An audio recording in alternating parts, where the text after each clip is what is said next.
Which team will finally beat the Oklahoma Sooners and end their historic winning streak? I'm not even sure that it's gonna end at this point. I mean, Oklahoma is as dominant as anyone in any sport, men, women, pro, college. But it's gonna happen eventually, right? Will, I want to ask you who's gonna end this streak? I'm going to have to take the most basic, obvious answer of all time. It's got to be the Longhorns. They've got a 3-game set in Austin in early April. One of those games is going to be on the ESPN main channel. The rest are going to be on ESPN, ESPN Plus. But I hope that doesn't matter for you, Pat, because I hope you're going to be there for at least one of them.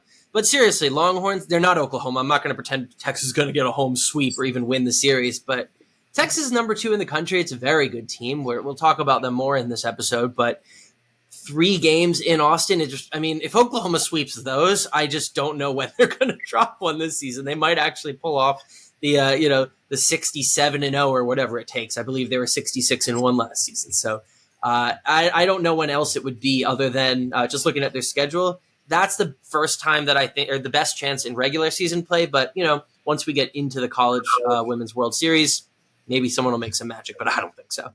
Yeah, I have Texas as well. Also, Oklahoma's offense, I've kind of looked at the numbers. It doesn't look like the Oklahoma offense that we've kind of become used to. Actually, Texas has been better, and they're led by Reese Atwood. I don't know if you need to go look at Reese Atwood's numbers because I think she's hitting like 630 something. She leads the country with 9 homers. She's a sophomore. Kind of came out of nowhere a little bit. It feels like Texas has more firepower this year. And it's awesome that Oklahoma and Texas are the number 1 and 2 teams in the country. Like, you have a rivalry at the top. I think it's going to be Texas as well. I also think Texas could be a team that knocks them off in the Women's College World Series. But there's a lot of good teams. And I think to beat Oklahoma, which, you have Tiare Jennings, Alyssa Brito, you have, a freshman Ella Parker who's been killing it. Like, Oklahoma is so deep that I think you might need an ace that can kind of like cool them off. And a team that has that is Stanford. They have Nigeri Kennedy, who I don't know if you remember her in the tournament. I think was it last year or 2 years ago? She shoved, and she stayed there at Stanford. And that's one that I'm like, kind of sleeper team. And she already knocked off Texas this season. They already beat Texas. I was gonna bring up Stanford as a World Series sleeper because obviously they're not relevant for this who ends the winning streak conversation because they don't play Oklahoma in the regular season. But they played Texas, and they had some success. But I think you have a point about the firepower of the Oklahoma offense. Not that it's anything close to bad. They're still exceptional, but they've only cracked double digits runs, I believe, twice so far, maybe 3 times. When they play these early season games against smaller programs, you're kind of expecting to see kind of joke numbers at this point from this Patty Gasso Oklahoma dynasty. But we're not getting that. We're getting solid wins, like 8-1, but we're not getting like 20-run. This is an absolute joke type of results. But it is not only is it sweet that these guys are rivals, which it even adds to the challenge of pulling off a sweep. And if they do meet in the College World Series, just if they have to see each other 4 times, 5 times, just how many times in a row can Oklahoma beat Texas, even if they are better? But beyond that, this is their last year in the Big 12. These two incredible programs are moving to the SEC together, which is already probably the biggest, maybe not this year, but in the big picture, the SEC is the heart of college softball. So, I just can't even imagine. Like, this is what they thought the football edition was going to be. It's adding the 2 biggest names in college softball to what was, other than those 2 teams, easily the best division. Oh, my God, it's going to be pandemonium next year. I don't even know how anyone's going to get out of the SEC and win the College World Series. Yeah, good luck going up against Alabama, Florida, LSU, all these like programs that have been so good. And I've watched it. I remember covering it when I was in college. I was like, holy crap, like these girls, these are dogs. These are some dogs. This streak, by the way, like if you look into some of the numbers, the longest active win streaks right now in softball, it's Oklahoma, which by the time you watch this, it could be at 70 plus. The next longest right now, Alabama, 16. Yeah, like, that's all this season. And I was going to say that Alabama is talking about the depth of the SEC. They're 16-0. They're number 11 in the country, and they're the 4th highest ranked SEC team. If this was 2025, they'd be the 6th highest ranked SEC team after Oklahoma and Texas.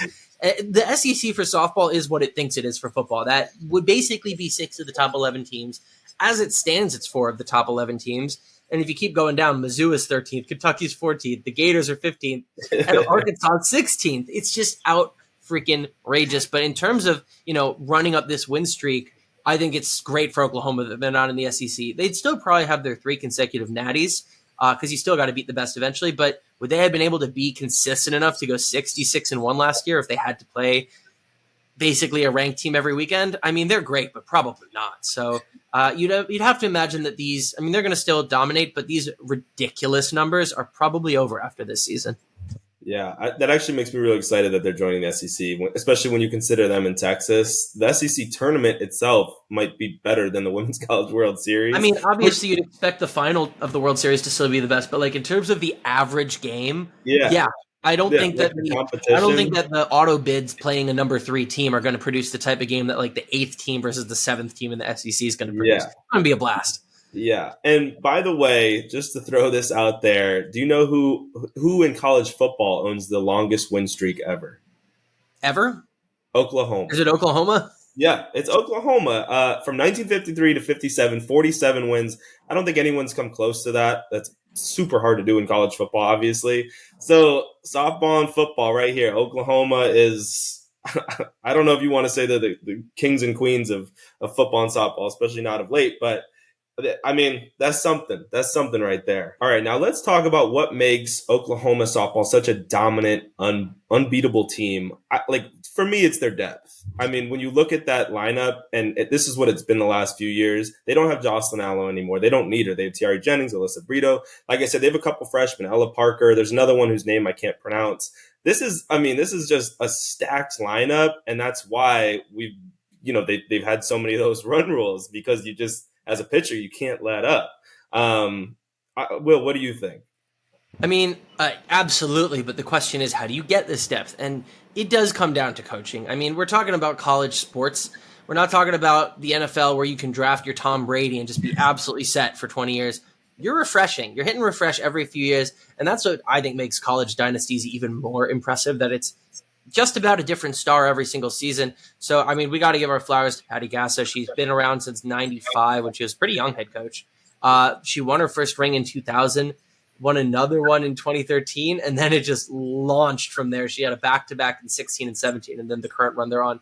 It's just, it doesn't matter almost who comes into the program, because you can believe in her that she's going to get them to all be competitive, not just competitive, top Division I softball players up and down the roster.